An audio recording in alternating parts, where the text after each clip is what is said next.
Ever imagine a world, like what if our money wasn't controlled by governments? Like what if it was all about, a global network instead? Crazy, right? But that's what we're diving into today, Bitcoin. We're going to explore how it could totally revolutionize how we use money and even like how we think about value itself.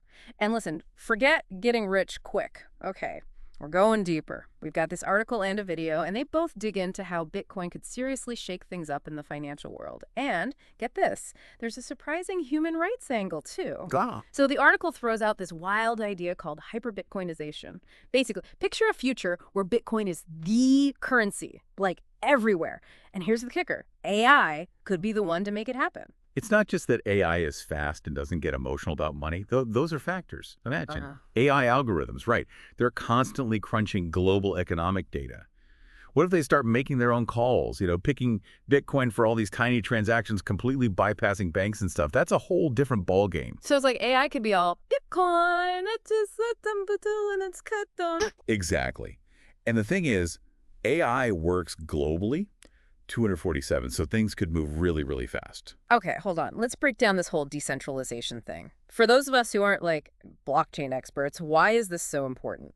Okay, imagine a system where there's no one in charge, not a bank, not a government, nobody. That's the whole idea behind Bitcoin and this thing called blockchain. It's like, think of it as a digital ledger that everyone on the network has a copy of. Makes it nearly impossible to mess with. The article makes a pretty interesting comparison to the whole 2008 mortgage crisis. Oh, totally. Remember how the whole thing imploded because everything was so centralized and built on, well, let's be honest, some pretty shaky stuff. Bitcoin, being decentralized, offers a totally different way to do things where the power isn't all in one place. It's like instead of putting all your eggs in one basket, you're spreading them out across a whole network, right? Exactly, you got it. It's all about diversifying and making the whole system more resilient. So this isn't just some futuristic AI-powered financial utopia then, is it? The article also talks about how Bitcoin is already having a real impact, especially in places like Venezuela, which has been through some rough times economically. There's this story about Venezuela's hyperinflation, where people's savings basically became worthless overnight. Talk about scary. And that's where Bitcoin came in, almost like a lifeline, a way for people to protect what little they had left. And you know what's powerful about that Venezuela situation? Yeah. It shows just how crucial financial freedom is, something a lot of us take for granted. Imagine not being able to trust your own country's money. Bitcoin gives you another option, a way to be a part of a global economy without relying on any single government. It's like having a financial safety net when everything around you is falling apart. Right. And that's why this is bigger than just technology. It's about giving people power, more control over their own lives, financially speaking. So far, it sounds like Bitcoin could be a real game changer. But the article admits it's not all smooth sailing. Getting everyone on board has its challenges. What kind of roadblocks are we talking about? Well, first off, you've got governments and big financial institutions. They're used to being in control. Yeah. And Bitcoin, well, it kind of throws a wrench in that whole setup. So naturally, they're going to push back a bit. Of course. It's not just about giving up power, though. There are real concerns about regulation, keeping things secure, preventing, illegal stuff. Those are big, complicated issues that need to be addressed. And then there's the whole, education thing. Even for someone like me who, spends a lot of time thinking about this stuff, it can be a little intimidating. I hear you. If we want everyone to use it, it needs to be easier to understand. People need simple ways to buy, sell, and use Bitcoin.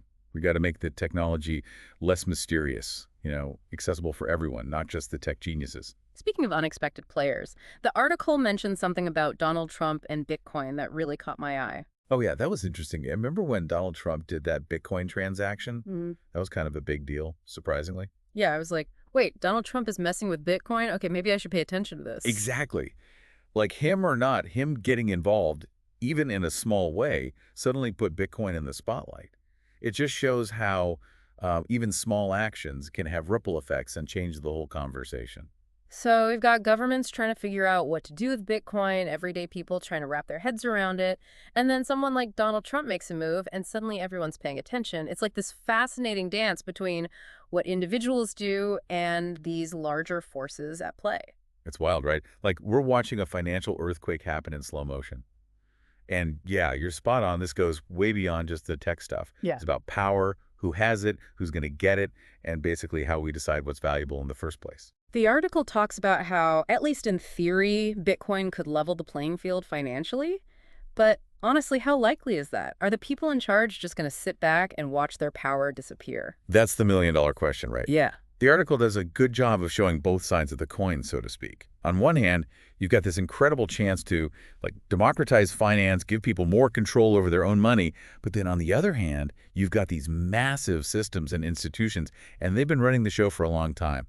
They're not going to give that up easily. So it's a tug of war then, this back and forth between the old ways and the new. Where do you see this going? Are we headed towards this hyper-Bitcoinization thing, or will the powers that be find a way to hang on? Honestly, it's impossible to say for sure, but I think it's more complicated than just one or the other. It's not just about whether Bitcoin can be the main currency. It's about what that actually looks like and who ends up benefiting in the end. That's a conversation we need to be having right now. It's like we're standing at a crossroads. We can just go with the flow, or we can actually think about where we're going and why. Exactly. And that's why this needs to be about more than just the technical parts of Bitcoin. We need to talk about the ethics, what it could mean for society, and how we make sure this technology is actually used for good. The article touches on something even bigger here, something about Bitcoin not just changing how we use money, but how we think about value itself. That's a pretty big claim. It is, but Yeah. it gets at what makes Bitcoin so interesting. Think about it. Usually we've got these central authorities, governments, banks telling us what's worth what. They print the money, set the interest rates, basically control everything. But Bitcoin doesn't play by those rules. Its value comes from a decentralized network, the people who use it and believe in it. So instead of a government saying this dollar's worth a dollar, it's a whole network of people agreeing on the value of some digital token. Exactly. And that changes everything. It challenges the whole idea of what money even is and where its value comes from. It's like going from a system where a few people at the top call the shots to a system where the power is spread out. Okay, so how does that actually work in real life? How would that change how we use money every day? Imagine a world where you don't even need a bank account to keep your money safe, where you can send money anywhere in the world instantly without crazy fees, and where your savings don't just shrink because of some government policy you have no control over. Okay, that part actually sounds pretty great. So no more waiting at the bank, no more insane fees for sending money internationally, and no more feeling like my money is constantly losing value. Exactly. And it's not just about convenience. Think about all the people who don't even have bank accounts, who can't access the traditional financial system at all. Bitcoin could change that. Give them a chance to be a part of the global economy in a way that just wasn't possible before. But isn't there another side to that? I mean, if you have more control, doesn't that also mean more responsibility? You're totally right. With Bitcoin, you're basically taking charge of your own financial well-being. You need to know how to keep your money safe, how the technology works, and how to navigate this whole new world. That's exciting, but it definitely comes with some risks. So it's a trade-off. More freedom, more potential, but also more responsibility and maybe more risk. And we haven't even touched on the whole environmental impact of Bitcoin mining. That's a whole other conversation. Totally. And that's exactly why educating people is so important. We need to give people the knowledge and tools to navigate this new world in a responsible way.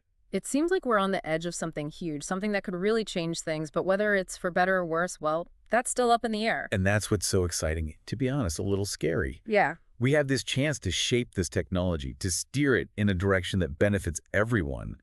But it's going to take some serious thinking, open conversations, and a willingness to question everything we thought we knew about how the world works. It's a lot to take in, right? This whole idea that some digital currency could completely change the way money has worked for centuries feels kind of sci-fi, but like we've been saying, this stuff has real consequences. And that's where things get really interesting. We're not just talking about a new kind of money. We're talking about maybe changing how society itself is organized. That's a big deal. So let's get back to that question from the article. Could Bitcoin really help make things fairer when it comes to money? Or are we, as the article put it, kidding ourselves, just trading one set of problems for a different set? I think that's the big question, right? And it's one we've got to be really careful about. We can't just get swept up in the hype. Technology by itself isn't good or bad. It's a tool. It's like fire, right? Fire can keep you warm or burn your house down, depending on how you use it. Perfect analogy. Look at the internet. It's connected us in ways we couldn't have imagined before. People who never had a voice before can speak out, and information is everywhere. But it's also brought new ways to take advantage of people, spread lies, and create even more division.